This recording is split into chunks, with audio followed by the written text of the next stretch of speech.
Welcome to Talk About Tatooine. I'm Andrew. I'm Nathan.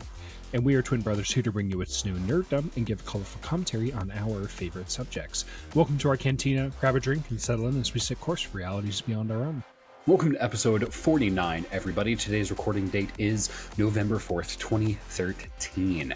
This is going to be released on Monday, 11/13, so in just about over a week. Today we're going to be discussing Marvel Snap, but we're going to start off with our starter question. Make sure you guys stick around to the end of the episode. We've got a lot of news about Marvel Snap coming down the pipe.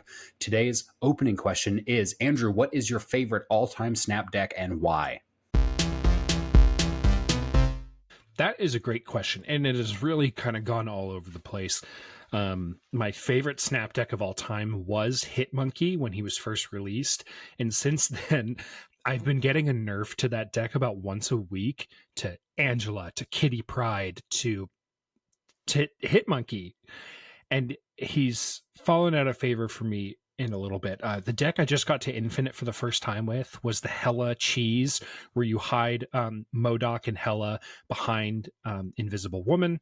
And a couple cards that I really think make that deck work really well is Crystal, so you get a little bit of extra card draw, and Magic. And with that, there's only one card in your entire deck that you don't draw by the end of turn 7. So it's very reliable, and then I just have it stacked with a bunch of other stuff. I really like that deck because if people don't have any way to counter it, it's unstoppable. You can't kill anything in it because your cards come after Shang-Chi is revealed. You almost always have the priority advantage as well. Yeah, you almost always have priority advantage, and pretty much the only counter for it is Enchantress, but honestly, like, you can still sometimes make that work. Like, I've done it to where they've hit me with an Enchantress, but I didn't have Hela in my hand. I drew into Hela, snapped on them, 8 cubes, easy. Love that. My favorite deck has probably been Agents of S.H.I.E.L.D., mostly just because it has been super consistent for me and is actually like getting me back up to, I'm like really coming down to the wire here. To get to 100 because I've been playtesting a lot of different decks and have been doing horribly on Snap. So I'm still not 100 this season, but Agents of S.H.I.E.L.D. is like slowly bringing me back up. It's just been a really fun one. It has so many different counters because I actually run Shang-Chi and Enchantress in that deck because if you play Zabu anytime before turn 6, you can actually finish with both of those cards turn 6, and it's devastating to the opponent. And usually I'm running like Devil Dino in there as well, and it's just really, really good. So I've really been liking that. It's actually a deck I made a video on, and it's actually directly taken from a Cozy Snap video as well. So if Cozy, for some reason you listen to this podcast, that would be huge, but it's been really, really good. Yeah, for a deck that is inherently not consistent, it's consistent in the amount it wins. I'm not a huge fan of it, but when I did use it, I found that it did really well. Yeah, it's one of my top performing decks. It's really good. So to be fair, I have played like hundreds of games with it. And so you just like, you know when to snap, you know when to retreat. Yep, that's huge. And I just have a lot of history with that deck. For sure. Do you have Loki? No, I don't, actually. So that's really saying something. Like, Loki, in my opinion, I would consider that a staple in that deck. You don't have him, and you still see results. Yep, Earth. That's pretty cool. Guys, on this channel, we usually talk about Star Wars and Warhammer, a little bit of Lord of the Rings, but one of the big fandoms we're really excited about is Marvel as well. Marvel Snap is a free mobile game. You can get it on Steam, which the PC interface is really fun, but it's also on mobile as well, so you can kind of just play wherever you are. And I really like that it's free.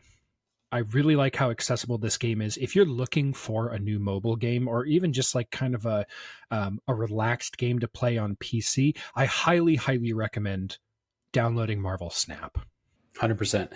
It is super accessible. I love both versions. I don't think you're losing out whether or not you play it on phone or if you play it on PC. For me, I can stream it, which is really nice because it doesn't take up a lot of bandwidth, which is nice because my computer's a piece of garbage. And we'll hopefully actually be streaming it, potentially not this week because we're actually doing some house sitting, but hopefully later throughout the year as well.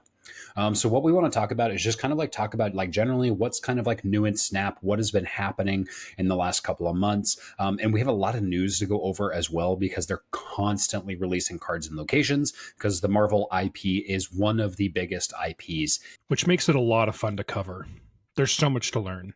Absolutely. So if you guys haven't gotten caught up, we'll go over kind of like what's happening in September, October, and November, and then some about what's going to be coming out on some new season pass cards and things like that as well. So if you guys didn't get nerfed, sorry, I'm getting ahead of myself. If you didn't get nerfed, if you guys didn't get Loki, get nerfed now. Loki came out in September because it kind of lined up with the release of the second season of the show. That came with Mobius and Mobius, Ravonna Renslayer, and Alioth. Loki and Alioth both got nerfed really, really quick. That hurts. Yeah, I think Alioth's nerf is not really anything to write home about. It's still a devastating card to play against. If you know where your opponent is going to play turn 6 and you have Alioth and you're already winning that zone, and that's the big part, is if you're already winning that zone, you basically win the game. It's very difficult to snap, and it's an amazing counter to Galactus. Not a counter, an addition to Galactus. Sorry. When Alioth first came out, I did not see him very much, which I thought was really, really weird because I know that people were absolutely, you yourself you were getting roasted by Alioth. And I had maybe only seen him a dozen times out of like 100 games. And so I'm still not expecting it. And I had a brutal turn 6 play that I had laid down yesterday, and I got Alioth, and he literally killed all of my cards. And I was playing a Spectrum deck, so it was like going to be like a Spectrum right on top of like an Onslaught and a Wong, and he just like got rid of my card, and I was like, my eye twitched. I lost a year off my life, and I was just super salty about it because I just wasn't expecting it. And I literally could have won if I had played Spectrum at any other location. And I was just like, oh, I got to double down. And I didn't even think. I was like, oh, well, what if he plays Alioth? Because I didn't have turn priority. And if I had looked at that and kind of considered that, I was like, well, if I fake him out and he plays Alioth mid and I go left or right with this Spectrum, I could have won. I lost like 8 cubes and I was salty because I just wasn't expecting it because Spectrum got buffed. So she's a 6/7 now. And so, which makes her a lot more playable and like winning the location she actually plays on. So I've been playing a lot with that with very little success. Don't even worry. But it's been really fun, but Alioth still kind of like catches me off guard a little bit. So you actually touched on something that I think is a really expert player move, and that is if you are telegraphing where you are about to play, playing at a location that is less advantageous may just win you the game because then your opponent can't counter you. That's where like really taking your time and using all of the time allotted to really like crunch the numbers, be like, if they do this here and I maybe don't play Spectrum on top of Wong, which is that is obvious telegraphing, Wong especially. I've won a lot of matches playing Wong and then not playing cards on top of Wong, and my opponent is just like, why?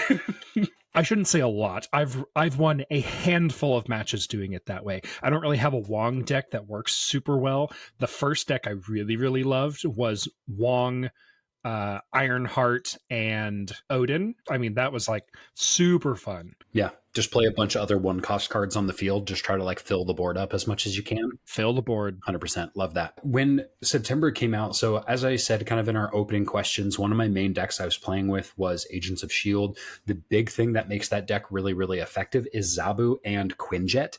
And Mobius was getting played. So I saw Mobius probably 4 times as much as I saw Alioth.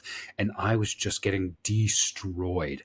Like none of my cards were working. It's a very good card. And now that we're in November, I'm not seeing Mobius at all. And so I've been starting to play this again. And so I'm like, hey, like this card has now fallen out of favor a little bit and I'm really enjoying it. So at first though, I was like, this turns like it was a super hard counter to Sarah, Zabu, Quinjet, all these different cards, Loki, which is funny because Mobius was a counter to Loki, the season pass card that it also released right after, which I thought was interesting. So rude. This guy was just wrecking me because a lot of the decks I played with really was based on being able to play multiple cards at a discounted cost by turn 5 or 6.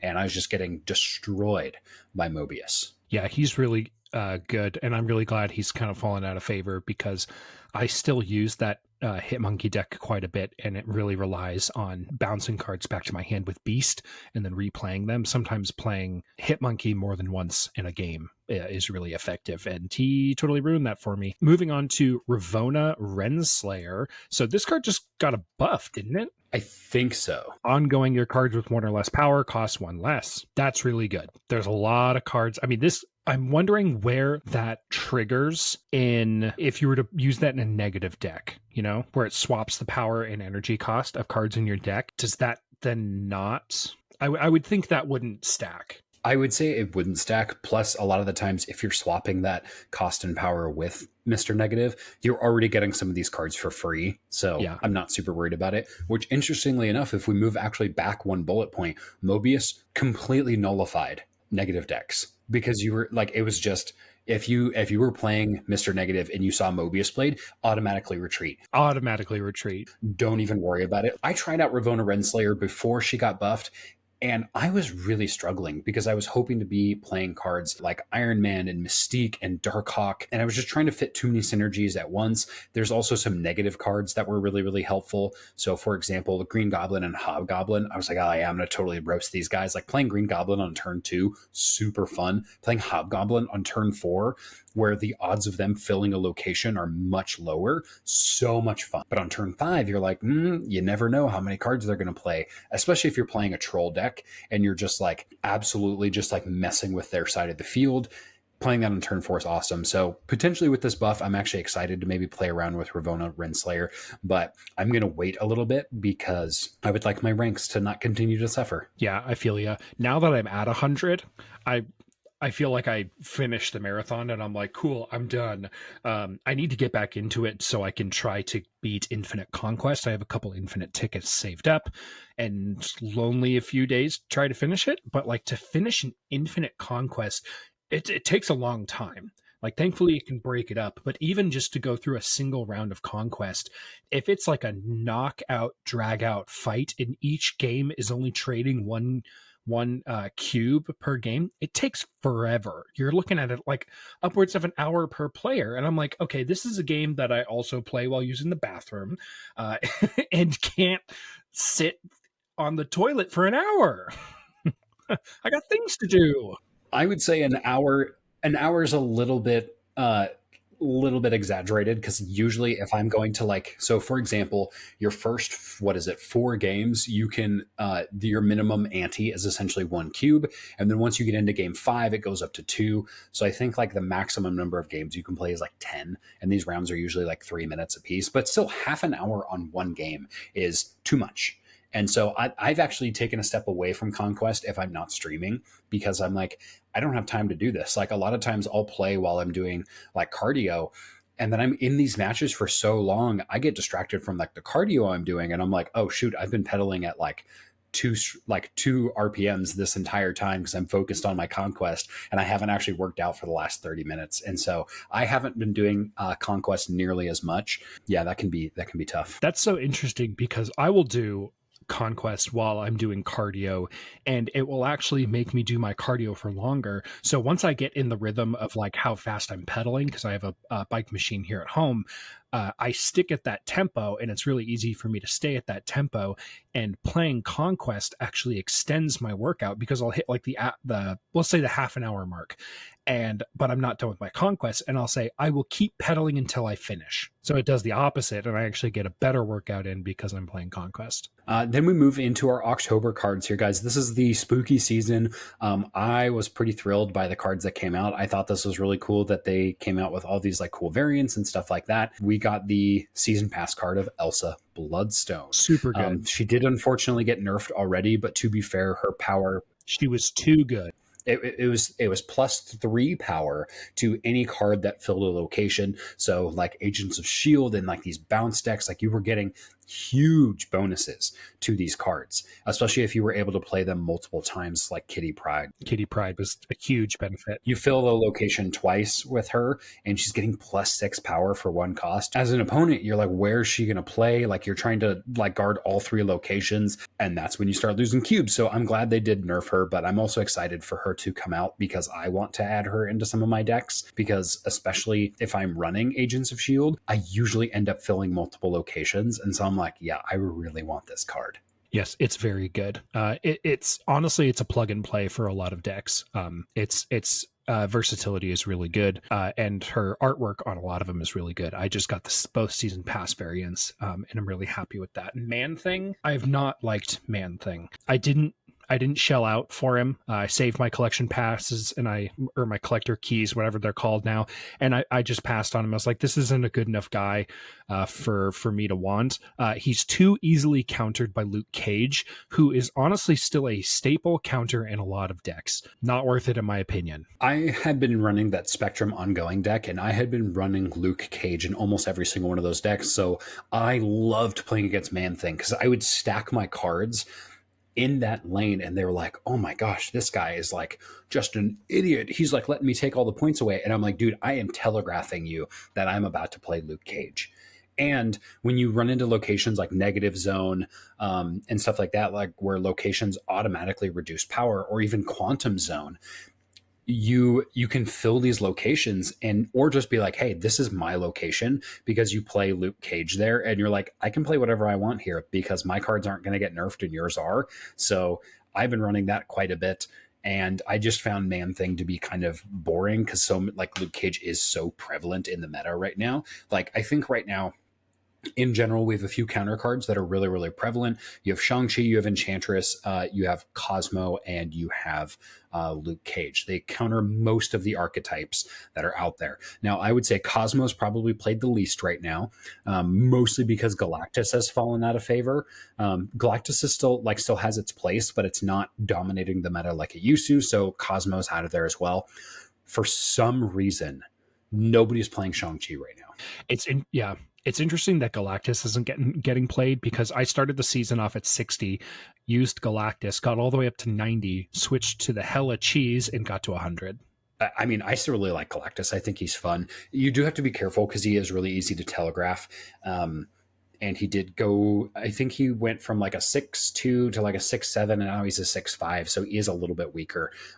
You have cards like Forge that still bring him back up to a 6'7", so that's like not entirely unplayable. As far as like counters, like, I don't know why people are not playing Shang-Chi. Like, I've won so many games because I'm just like, they'll fill a location with strong cards, and I'm like, I'm going to murder you and your entire card family.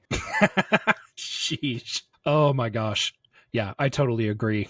Man Thing is skippable. Nico Moru. I don't like this card. When people play Nico against me, I don't care. I think she adds some like really fun flavor to the game just because it's a little bit different every time. But that being said, I haven't been losing against Nico very much.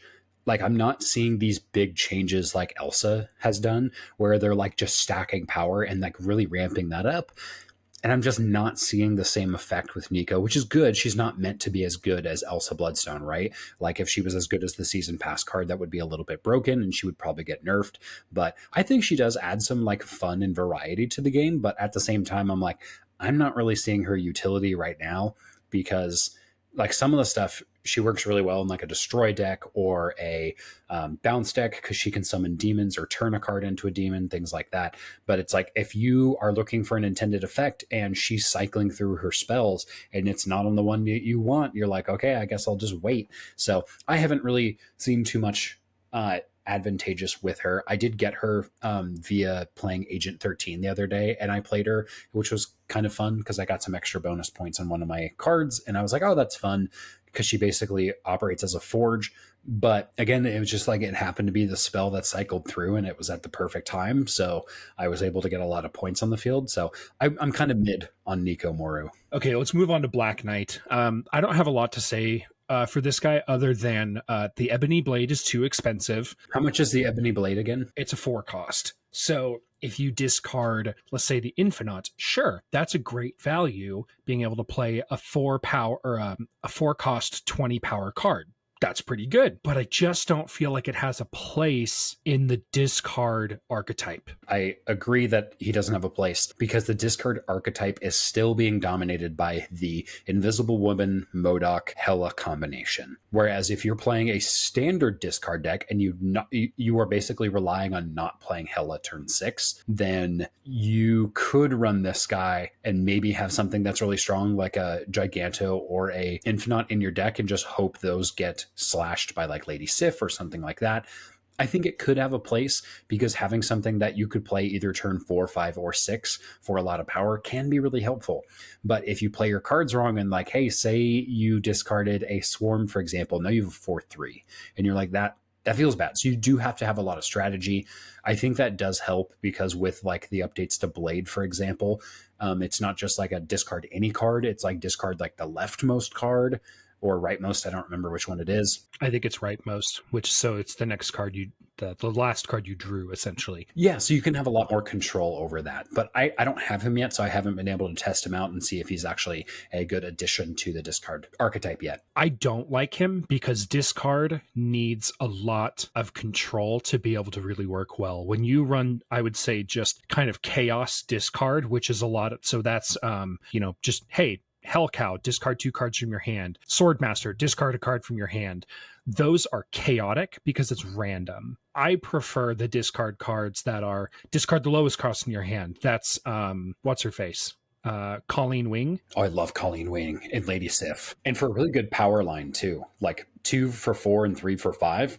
Yeah, I'm happy if I get these guys on the field. Well, and here's the reason I don't really like the Black Knight. So for Black Knight really to work, you have to play him first, then you have to have Lady Sif in your hand, and then you have to also have a really high cost 6 power card. So if you're running Hela, that's not a good combination because getting a 6 power Ebony Blade, that is not worth playing. Don't play that. Yeah, you want to try to get as close to a 2x multiplier, like minimum, on your cards as possible. Yeah. So like a 4/8 is really, really good. A 4/7 is not as great. And then a 4/6, you're kind of like, you could make other combinations that would give you more power for the same energy. Yeah, unless it's got like a really good ability, don't do it. And then the last card we're going to talk about that has just been released is Werewolf by Night, kind of finishing off Spooky Month with honestly the spookiest card on here. I love Werewolf by Night. So I've been running Shang-Chi in my decks a lot more, again, because I've kind of seen that no one is running Shang-Chi in the meta, and so I've been adding him back in to counter everyone. And I'm not going to lie, I was playing against a move deck today,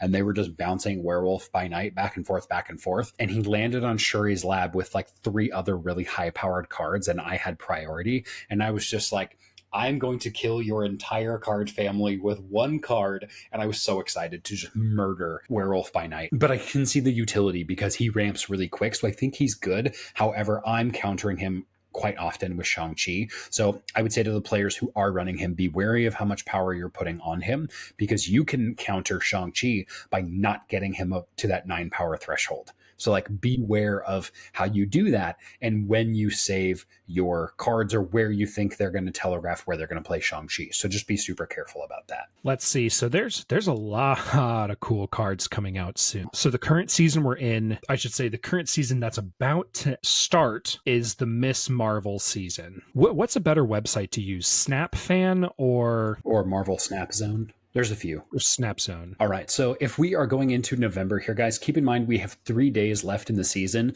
because these seasons are a little bit offset at the beginning of the month. It's not just like, hey, November 1st, a new season starts, which is really good for me because I have not gotten to 100 yet. So I have a little bit more time. You have a little bit more time. Yes. But this season is going to stay in line with the Marvel release schedule of the Marvels, which that means this season's season pass is higher, further, and faster. That's what we're dealing with in November 2023. And Miss Marvel is going to be the new premium season pass card. Yeah, she's really good. She's going to be a 4/5 ongoing. Adjacent locations where your cards have unique costs have +5 power. First off, that's a huge power bonus. 5 power so much. That's so good. This actually sounds like, oh, this is like really conditional. I don't know how good this is going to be. I think this is going to actually be a lot easier to pull off than you might think. And I think is going to go really well. Absolutely. I'm so excited for this card. And this, I mean, this is a perfect addition to a Spectrum deck. We're looking at a 4 cost for potentially 15 power. That is an amazing trade-off. Yep, super big. Again, you have to look at what's the maximum power ceiling for these guys. If it's a good power ceiling, like keep them in there. That is so good. Mm-hmm. And the condition to reaching that power ceiling is not that difficult. And really most of that power ceiling is actually, or that condition is met when you're building the deck and not when you're playing the deck. You know what I'm saying? So you're accounting for that cost and that risk before you even get into the game. Absolutely. This does have a lot of obvious synergy with Spectrum, which makes sense because they're all like kind of in the same universe, right? I think they probably will nerf Miss Marvel to be maybe like a 4/6 and then give adjacent power 4/4 because I think adding 10 power is a lot. However, she comes with the stipulation you have to play her in the middle to get the most power out of her. So yes, because it has to be adjacent. So she needs to be middle, which also means that like you can play an Enchantress, for example, to counter her very easily. So we'll probably see some Enchantress uptake in November for sure, which I run in my Agents of S.H.I.E.L.D. deck anyway. So I'm really excited to come up against Miss Marvel and kind of take her down. So that being said, if you're going to run an ongoing Spectrum deck, run Cosmo, put Cosmo in the middle with Miss Marvel. Got him. And probably Luke Cage too. Yeah, and you're going to be good to go. Absolutely. One of our next cards is Annihilus, which people have been really there's a lot of hype about Annihilus just because this is going to have some really interesting implications on the board here. So Annihilus should be coming out about November 21st, 2023. So we'll get this card right before Thanksgiving. Annihilus is a 5/7 with the ability on reveal your cards with 0 or less power, switch sides, destroy those who can't. I really think this is really interesting. In my brain, I'm trying to figure out, I'm like, what could you possibly put here that you would want to switch sides? Like kind of looking at the first part of that ability, because destroying the cards that it can't. So basically this works in a destroy deck at a 5/7, basically 5/7 with the same rough profile of, like a Deathlock or something, essentially just a vanilla destroy on that location. But also if you're playing with, for example, if you play Sentry and he has the additional ability of Viper, essentially. So if you're like, hey, I want to play Sentry with like some discard stuff, and then you want to send over a -10 the Void to their side of the field, that's a 17 power swing in one location when you already have 10 power at the other location.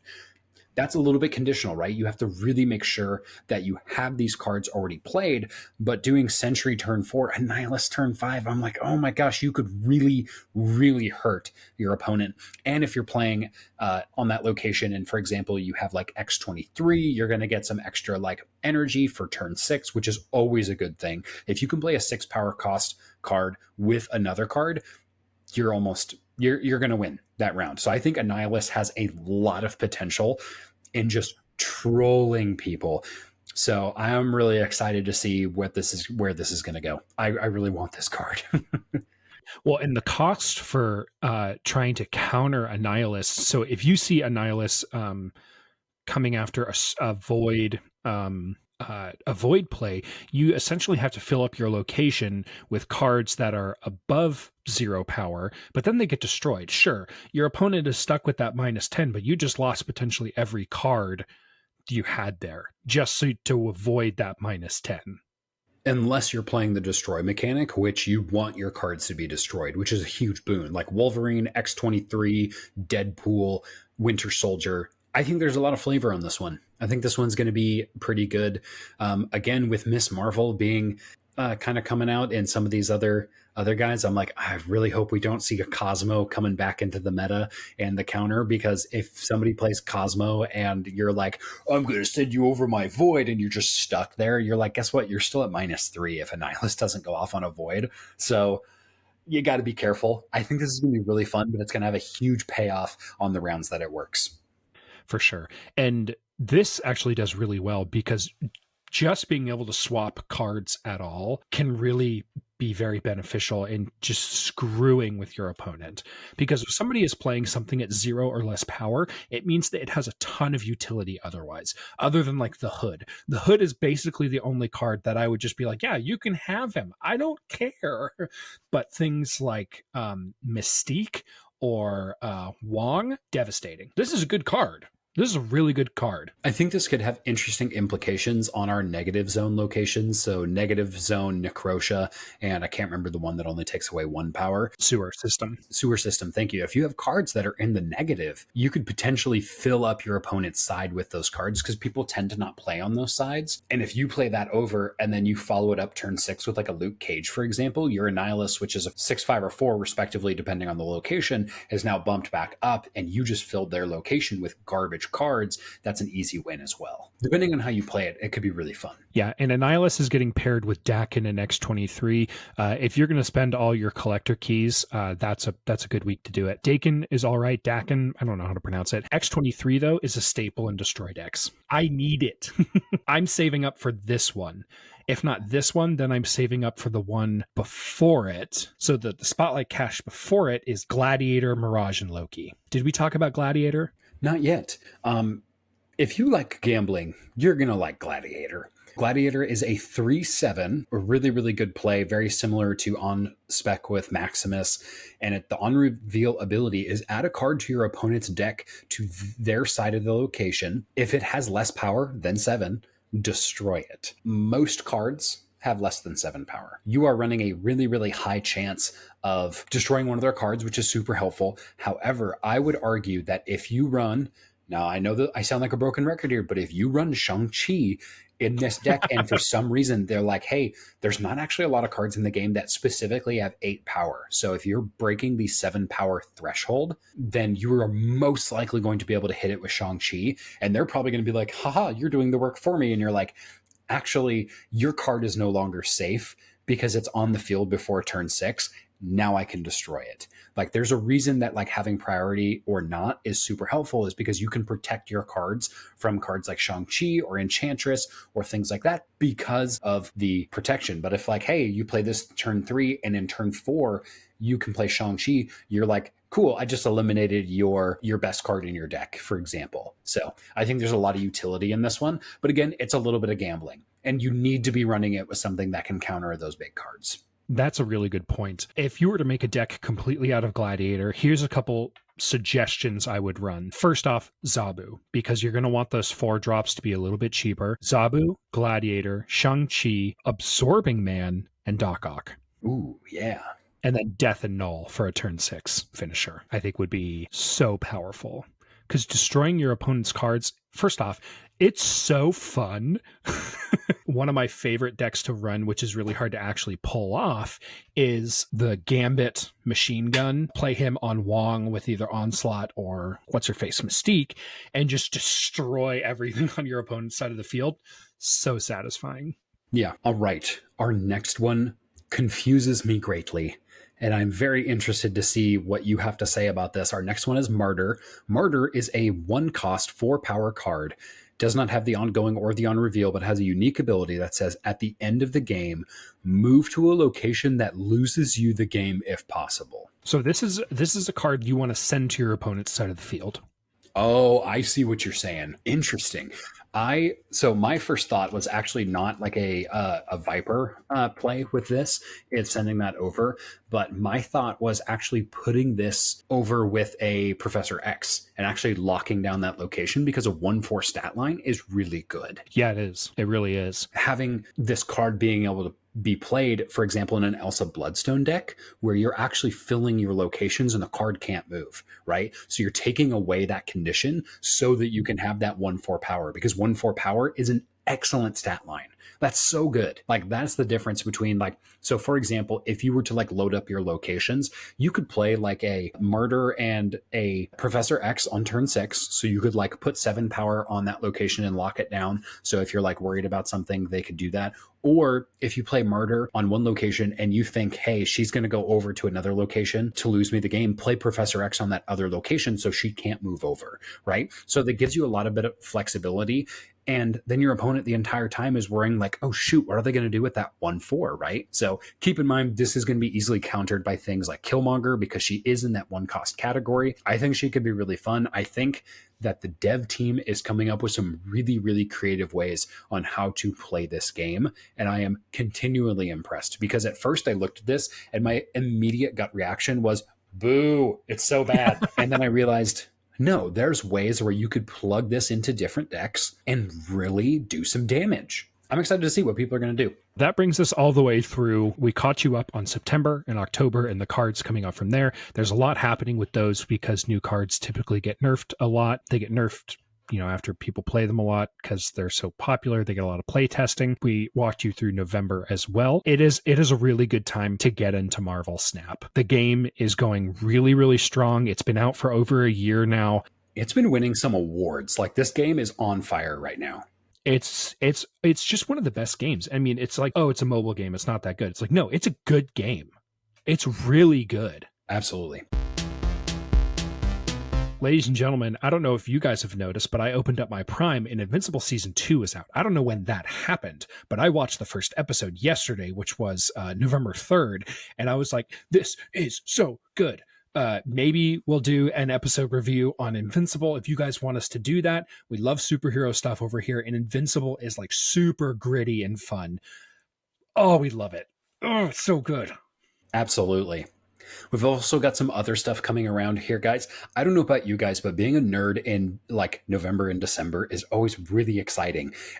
All these different companies, they are coming out with stuff that is geared up for Christmas time, and people like giving these things as gifts. So personally, I'm really excited for the revamp of Modern Warfare 3.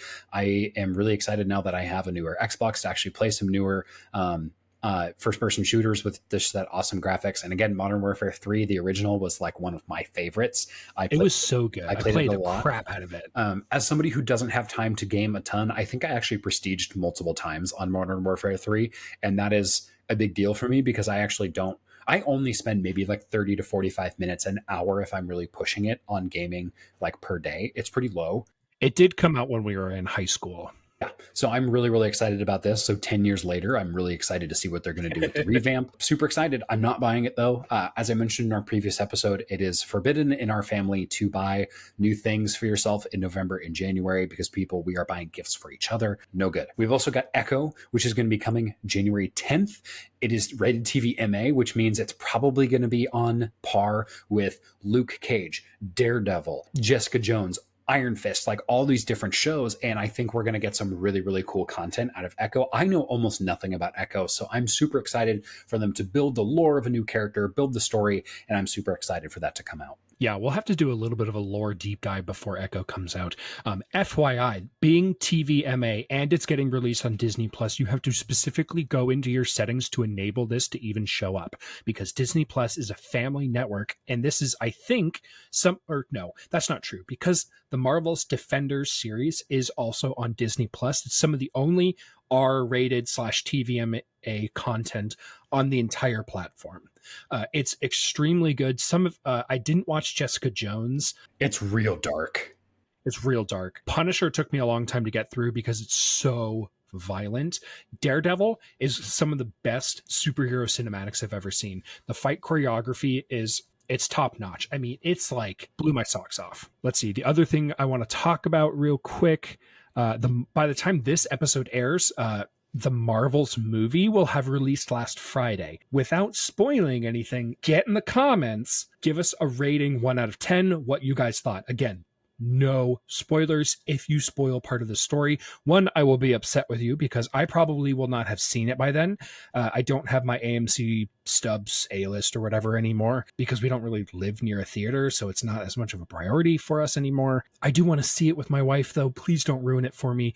We will immediately ban you if you spoil it. You will get shut down so quick. So far, this is in Marvel Phase 5. We might talk a little bit about our thoughts on like maybe doing a Marvel tier list of like the shows, the movies.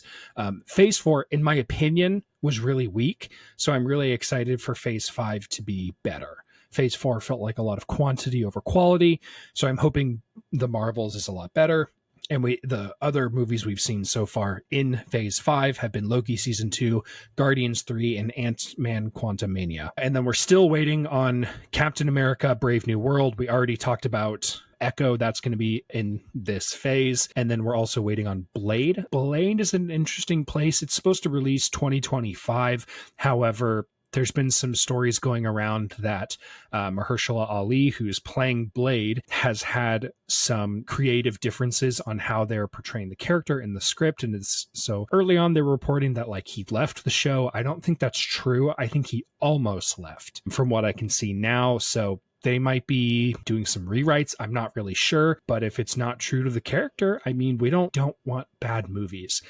We don't have that unifying story of Thanos to really tie everything together anymore. So each of the stories really has to stand alone and be great, because the stakes feel so nebulous and non-important right now. It's like, what could be as big of a threat as Thanos? They're like, oh, well, Kang the Conqueror, who cares? They mucked that one up. It's like, dude, I don't care about Kang. He doesn't seem that dangerous. My mind is slowly being changed on that, as like in Loki Season 2. That's not really a spoiler. He's in it, sort of. Just watch it. It'll make more sense. Oh, and then Deadpool 3 is going to officially be a part of Marvel Phase 5. And then finally, sorry, our last bit of news. This is also just happens to all be about Marvel. Sony is releasing a Kraven the Hunter movie. It's also going to be rated R. It's live action. It's coming out August 24th, 2024. This is going to be the biggest superhero movie of that summer, and it's not even going to be like officially in the Marvel Earth 616 timeline or whatever.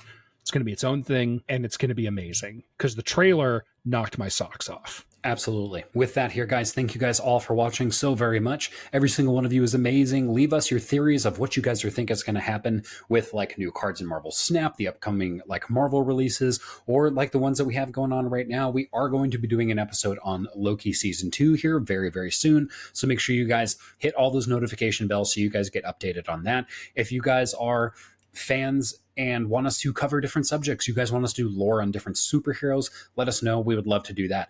Shoot us a message on Twitter or Instagram, pretty much anywhere you guys can find us. Comment on any of our posts on TikTok or whatever. Shoot us an email at talkabouttatooine@gmail.com. And we love that feedback. Also, if you guys are patrons, we take our patrons' consideration and feedback actually as the highest priority, because you are directly supporting the show. So please support us on Patreon as well. Thank you, Mike and Isaac, for continually supporting us as we go through and make all this new content. We are super excited to bring more of this stuff at you. If you guys don't know yet, we release new episodes on Mondays, and we are streaming several days a week throughout the week. Keep in mind, this is the holiday season, so be generous with us when we're over on Twitch, but we are hoping to go to a 3 to 4 times a week streaming schedule where you guys will be able to catch us even more often. Make sure to like and subscribe if you guys are watching this on YouTube, so the algorithmic overlords will slice this video into the feeds of other like-minded folks. And until next time, everybody assemble!